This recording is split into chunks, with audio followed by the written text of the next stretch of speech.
Headline after headline is about yet another company laying off thousands of workers due to AI. If you're wondering what signs to look for to tell if you're about to be laid off, I'm going to explain step by step how exactly AI could take your job. This video is a scenario based on the intelligence curse, a deeply researched and widely circulating report in the AI industry. The Federal Reserve Chairman, Jerome Powell, says the AI hiring apocalypse is real. Job creation is pretty close to zero.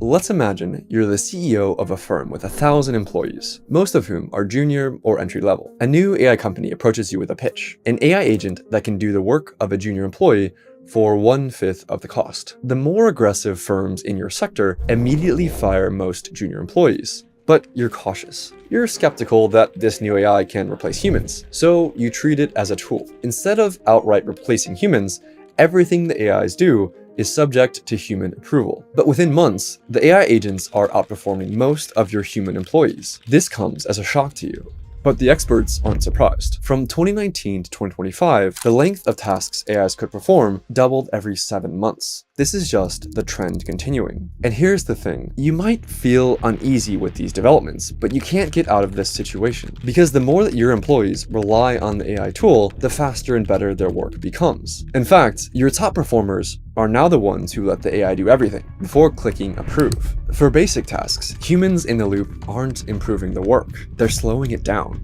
And if you can see that, so can your board. Every day, more and more AIs join the workforce. The board is happy with the extra productivity, but not with the payroll. They have a question. Why aren't you firing the unproductive human employees? You argue to keep them on humanitarian grounds. You don't want your workers to be replaced by AI. The board isn't convinced, but you warn them that mass firings would be bad PR for the company. And that is enough to get the board off your back for now. End of quarter. Your earnings are up, but your competitors, the ones who replaced humans entirely, have reported even higher earnings at a fraction of your costs. In any other economy, your results would be a win. But here, you're losing market share, and your stock price takes a massive hit. So the board delivers an ultimatum. Fire the unproductive junior employees, or we'll replace you with a new, ruthless CEO who will replace all of your junior staff with AI. You know that you can't do any good if you get fired, so saving some jobs is better than saving no jobs. So you compromise, firing half your junior staff. You hang on to your own role and convince yourself that maybe someday, if the board allows it, you'll be able to hire all your old staff back. After all, no one else is hiring them, so they'll still be on the job market. But AI progress doesn't slow down. At this point, your managers are managing more AIs than humans, and every month, the AI agents improve, doing more and more work, while the human employees remain stagnant. AI has set a new standard that all junior human employees are failing to live up to, so the board wants you to fire all of them. You offer a compromise. All junior employees will be put on a performance improvement plan, giving them one last chance to prove their worth to the company and to prove that they can do the work that's just as good as AI. A month later, a tiny handful of exceptional junior employees who have proven their worth are promoted to management, but over 90% of them are fired. One of them is Alice. She begins searching for a new job, but finds that no one is hiring. All other firms in the sector are laying off staff as quickly as they can get away with. From her kitchen table, Alice scrolls through the headlines. GDP is climbing, the stock market is booming under the new productivity gains from AI, and yet unemployment rates are approaching 12%. Worse than any point since the Great Depression. She's just part of the statistic, and it's about to get worse. The new generation of AI agents doesn't just intend to replace the junior staff, it comes for the managers. These systems can coordinate entire teams of AIs, track every decision in real time, and optimize workflows with a precision no human manager can match, all at a fraction of the cost. When you look at your org chart, it's AIs managing AIs, and the numbers prove it works. At your next quarterly performance review, the numbers are better than ever, but the board is furious. To them, the results only confirm what they've been saying. Human managers can't compete. Your reluctance to cut them loose looks like weakness. Again, you offer a compromise. All human managers are now on a performance improvement plan. Prove you can be as good as an AI, or lose your job for failing to meet standards. A month later, 90% of your human managers are gone. At this point, unemployment has passed 15%, rapidly approaching 20%, with job loss numbers 5 times worse than the Great Recession. Yet the stock market keeps rising, thanks to AI-fueled productivity. For Alice, now 6 months into her failed job hunt, the message is clear: no one's coming to save her. So she decides to fight back. She joins rallies, writes op-eds, and throws her voice behind one big idea: UBI, a universal basic income that would guarantee every citizen $1,000 a month. It sounds like hope, but the backlash is immediate. Critics point out that $1,000 per month for every citizen would eat up 2/3 of the budget, sending the country further into debt while rewarding people for not working. Some economists take Alice's side, offering justifications for UBI. They say the increased tax revenue from GDP growth will cover it, and inflation will effectively reduce the national debt. But the debate ends when the US administration's AI czar weighs in. His verdict is blunt: UBI is a utopian fantasy, and the administration will veto any bill proposing it. Alice is devastated, but no one is surprised. The AI czar's comments perfectly echo what he said back in June 2025. The left envisions a post-economic order in which people stop working and instead receive government benefits. In other words, everyone on welfare. This is their fantasy. It's not going to happen.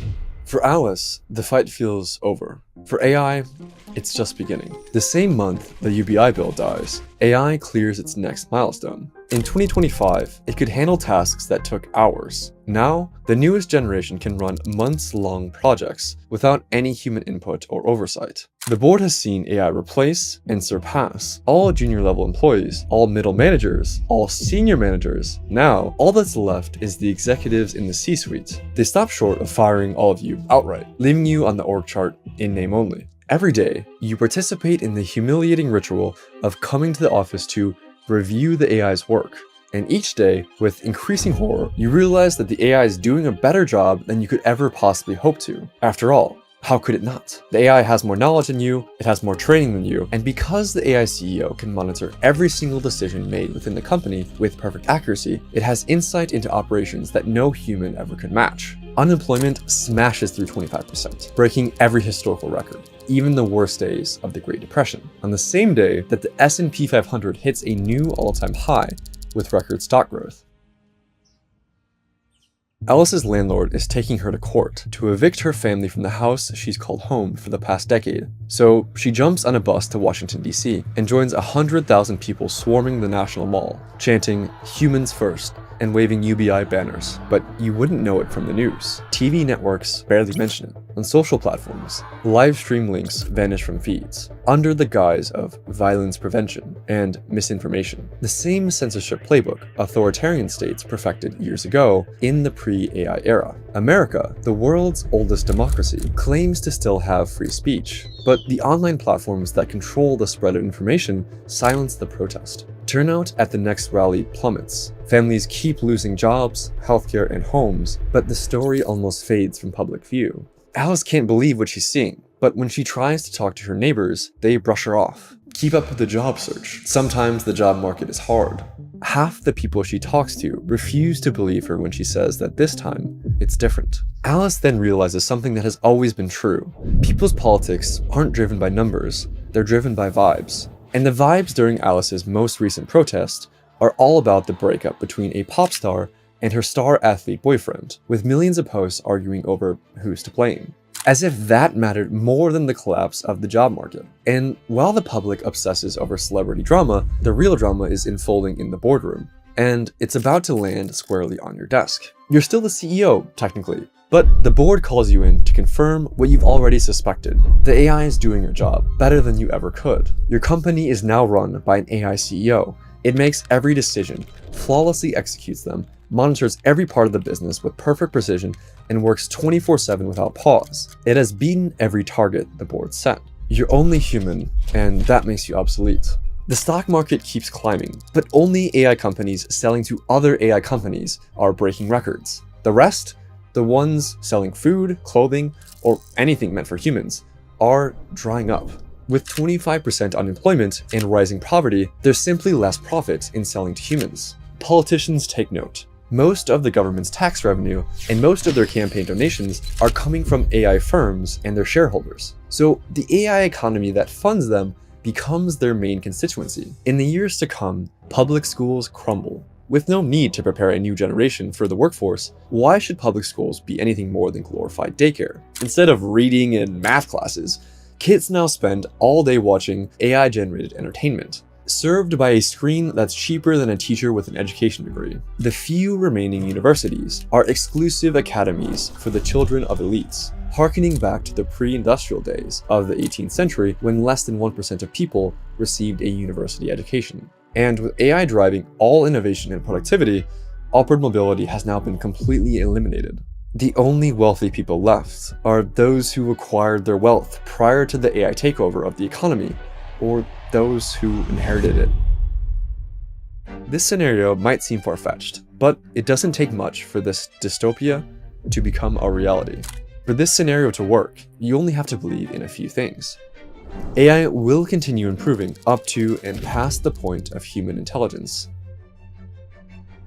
Running a human-level AI will eventually be cheaper than paying a human for the same job.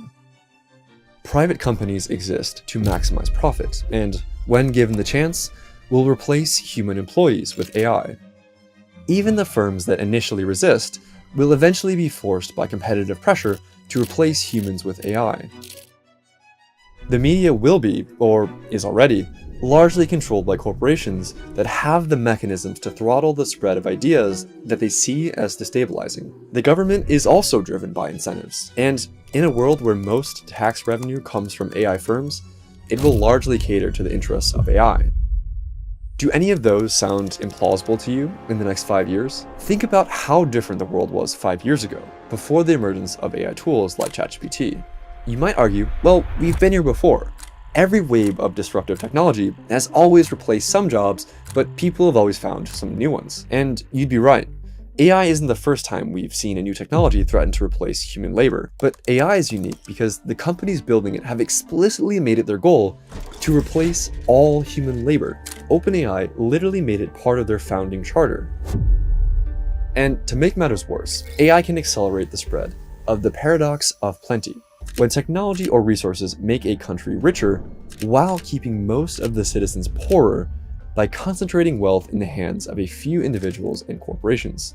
We've already seen it with oil and minerals. Why is Venezuela, owner of the world's largest oil reserves, enduring near-famine conditions? Why is the Congo sitting on trillions of dollars in mineral wealth while its people are among the poorest in the world?